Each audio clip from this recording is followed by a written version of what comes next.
சரி, வெல்லும் பெண்கள் அப்படிங்கிற நிகழ்ச்சிக்கு போகிறோமே. திராவிட இயக்கம்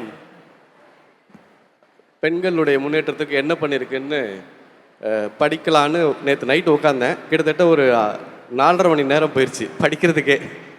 கிட்டத்தட்ட நீதி கட்சி இயக்கத்திலிருந்து இன்றைக்கி இருக்கிற திராவிட மாடல் அரசு வரைக்கும் பெண்கள் முன்னேற்றத்திற்காக என்ன பண்ணியிருக்காங்கங்கிறத பட்டியல் போட ஆரம்பித்தா அது ஒரு மணி நேரத்துக்கு குறையாத வெறும் பட்டியல் மட்டுமே வாசிக்கணும்.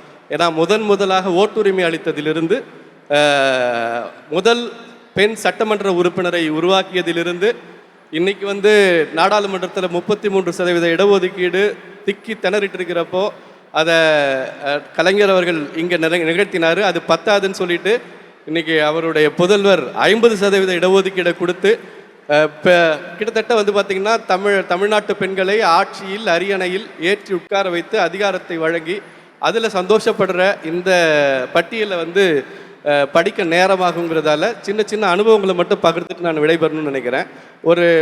ஒரு முக்கியமான ஒரு விஷயத்தை இந்த இடத்துல பகிர்ந்துக்கணும்னு தோணுது. என்னென்னா, திட்டங்களை மாதிரியே திட்டங்களுக்கு வைக்கப்படுகிற பெயர்கள் ரொம்ப முக்கியமானது அப்படின்னு நான் நினைக்கிறேன். தமிழ்நாடு அரசினுடைய திட்டங்களுடைய பெயர்கள் இருக்கு இல்லையா, அது ஒரு வரலாற்று முக்கியத்துவம் வாய்ந்த ஒரு செயல்பாடாக இருக்கிறது.